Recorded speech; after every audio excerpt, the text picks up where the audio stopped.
Assalamualaikum warahmatullahi wabarakatuh. Bismillahirrahmanirrahim. Alhamdulillahirabbil alamin. Allahumma shalli wa sallim ala sayyidina Muhammadin wa ala alihi wa sahbihi ajma'in. Amma ba'du. Yang sama-sama kita hormati dan muliakan guru kita Al-Ustaz Dr. Andes Haji Asman bin Haji Abdul Rahim, Ketua Masjid Al-Istiqomah Ustaz Haji Asmani bin Haji Abdul Rashid Siddiq, para sadis lainnya, bapak-bapak, ibu-ibu, hadirin yang dimuliakan oleh Allah. Alhamdulillah, malam hari ini kita berada di salah satu malam yang dimuliakan, malam yang permohonan seorang hamba jika dimunajatkan kepada Allah, insya Allah akan dikabulkan. Itulah sebabnya kenapa para ulama kita terdahulu ngumpulin orang di masjid ataupun musola. Ada sebagian orang berpendapat gak usah dikhususin, gak usah pakai dikumpul-kumpulin, doa masing-masing aja di rumah. Betul, tapi jangan lupa ada juga hadis riwayat Nabi yang lain mengatakan, apabila berkumpul sekelompok manusia berdoa kepada Allah Subhanahu wa Ta'ala, salah satu di antara mereka, kemudian yang lainnya mengaminkan doa tersebut, maka apa yang dimunajatkan insya Allah akan dikabul oleh Allah Subhanahu wa Ta'ala. Bahkan ada riwayat yang mengatakan doa 40 orang sama dengan derajatnya doa satu orang wali yang dikabul doanya oleh Allah. Pertanyaannya, di malam yang kumpul di masjid adakah 40 orang? Insya Allah lebih. Makanya gak usah ragu ya dengan informasi-informasi yang baru-baru aja beredar di kita sekarang. Maka malam ini nih, kalau pada malam-malam lainnya Allah tebarkan rahmatnya, Allah tantangin hambanya untuk berdoa khusus di sepertiga malam. Makanya Allah perintahkan tahajud, karena pada malam itu Allah benar-benar akan mengijabahkan doa seorang hamba. Tapi kalau di malam ini, malam pertengahan daripada bulan Sya'ban, Allah buka kerannya bukan lagi di sepertiga malam, tapi mulai pada maghrib. Mulai sekarang ini Allah buka kerannya lebar-lebar. Bahkan dalam riwayat dikatakan Allah tantangin kita, hal min mustaghfirin fa'aghfiru lahu wa hal min mustarzikin fa'arzuqhu. Ada tak di antara hambaku malam hari ini yang minta ampun atas segala dosa dan kesalahannya? Pasti akan aku ampuni. Ada tak dari hambaku yang malam hari ini minta diluaskan pintu rezekinya? Pasti akan aku berikan. Adakah dari hamba-hambaku yang malam ini memohon seluruh hajatnya, kesulitan hidupnya, segala kemauannya? Pasti akan aku ijabah. Maka manfaatkan. Ini kesempatan luar biasa. Kalau malam-malam lain mungkin kita sibuk dengan urusan dunia, urusan kerjaan, urusan kantoran, urusan nyari duit. Ini malam fokus. Kalau di malam kita masih sama kualitasnya dengan malam-malam yang kemarin, berarti kita bukan termasuk orang yang pandai memanfaatkan kesempatan yang Allah berikan. Maka mulai di malam, nanti lanjutkan di rumah, lanjutkan di tahajud, minta kepada Allah apa yang kita pengen. Minta segala hajat dan keperluan kita. Namun ada catatan khusus sebagai introspeksi buat kita, kata baginda Rasul, sekalinya pun seluruh doa dikabul oleh Allah, tapi tolong nih, orang yang masih memutuskan tali silaturahim sama saudaranya, sama kerabatnya, sama familinya, musuhan, marahan, perbaiki, benerin. Yang gak negor-negoran sama kerabat keluarganya, tegur. Zaman sekarang canggih, telepon, WA. Mohon maaf ya, kalau saya punya salah, mohon redonya, mohon ikhlasnya. Kenapa? Karena orang yang memutuskan tali silaturahim, bukan saja doanya tidak diterima oleh Allah, lebih dari itu kata baginda Rasul, la yadkhulul jannata qati'un ay qati'ur rahimin. Gak bakal masuk surga orang yang memutuskan tali silaturahim, walaupun ahli sholat, walaupun ahli puasa, walaupun ahli ibadah, walaupun doyan ketemu Habib, sering ketemu wali-wali Allah, kalau dia memutuskan tali silaturahim kepada orang yang harusnya dia sambung karena ada dasar-dasar tertentu, nggak bakal diterima doanya, nggak bakal masuk surga. Yang kedua, yang masih pada punya orang tua ataupun yang sudah pada meninggal orang tuanya, perbaiki hubungan dengan kedua orang tua.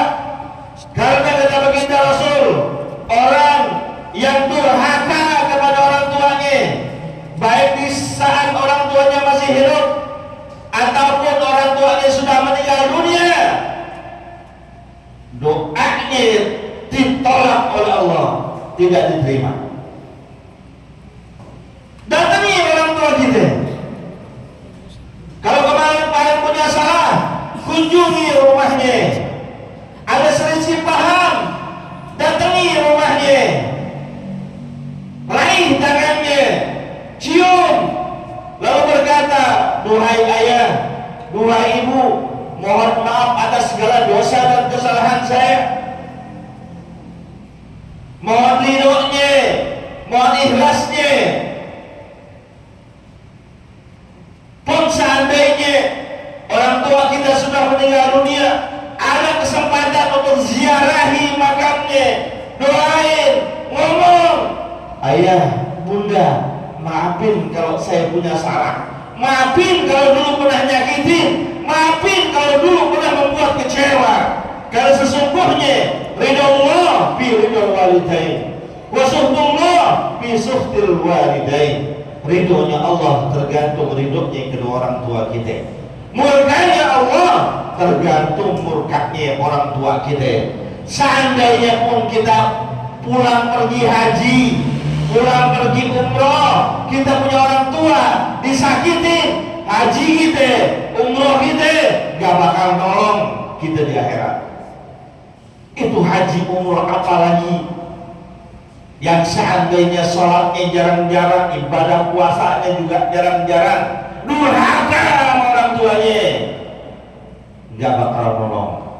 Ini malam kalau kita punya salah sama orang tua, yang dekat datengin. Termasuk orang tua itu berdua, datengin. Jauh Pak Ustaz, telepon, minta ridhonya, minta ikhlasnya.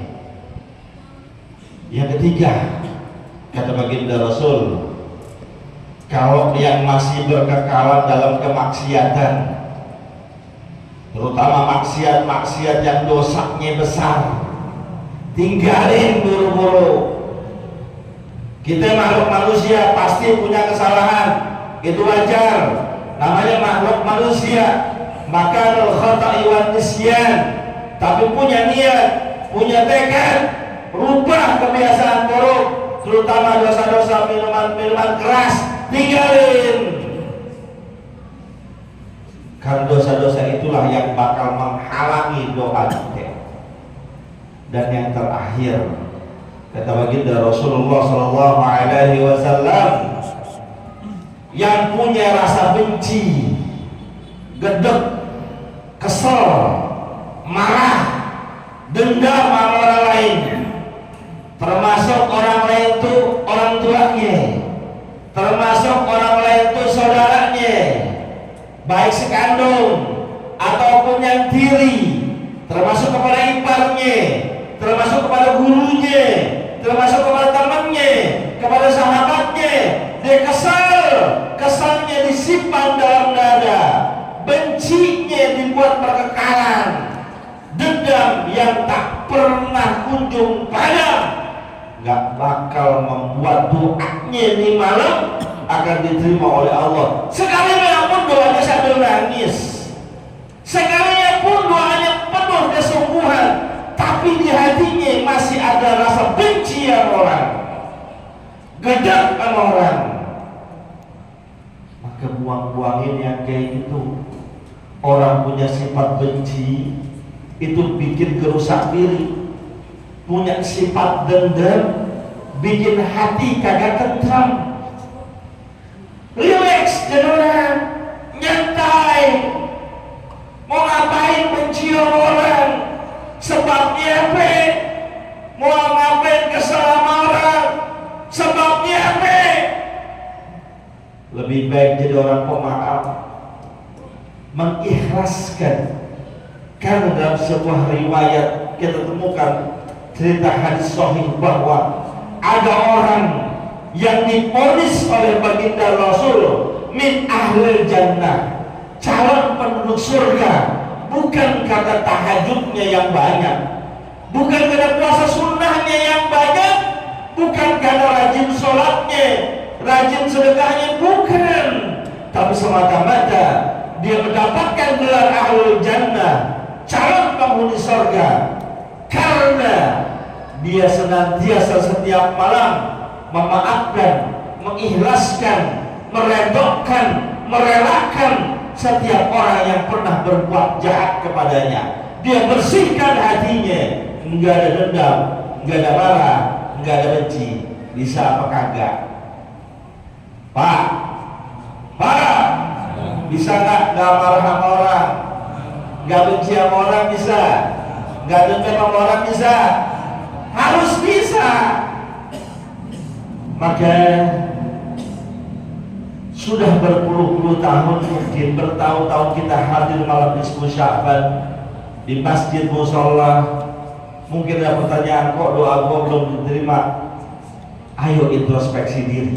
Mudah-mudahan dengan introspeksi ini kembali kita kepada jalan yang benar, perbaiki yang salah, Allah jadi kabulkan doa-doa kita. Hadirin yang dimuliakan oleh Allah Subhanahu wa taala, nggak banyak yang saya sampaikan, ini saja. Mari kita mulai doa pada malam hari ini seperti biasa dengan membaca surah Yasin sebanyak 3 kali. Yang pertama kita baca surah Yasin, niat kepada Allah supaya diberikan panjang umur, badan sehat, dalam ketaatan kepada Allah, agar bisa jumpa dengan Ramadan. Percuma kalau panjang umur tapi jadi ahli maksiat, percuma panjang umur tapi jadi mau ibadah. Panjang umur, badan sehat, kita buat untuk taat dan ibadah kepada Allah Subhanahu wa ta'ala. Al-Fatihah. Allah yaqtahu alaina buduhal arifin. Sebentar sebelum kita mulai baca Yasin, bagi yang nggak bisa baca Yasin, baca kulhu aja biar banyak ya. Al-Fatihah. Allah yaqtahu alaina buduhal arifin wa yufaqqihuna fid din wa yarzuquna kamal al-ikhlasi wal yaqin.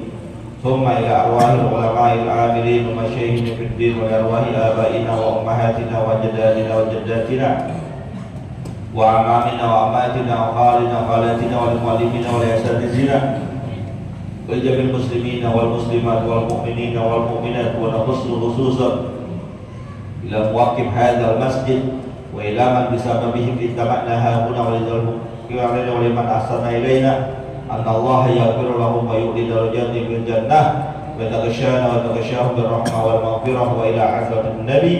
الفاتحة. بسم الله الرحمن الرحيم.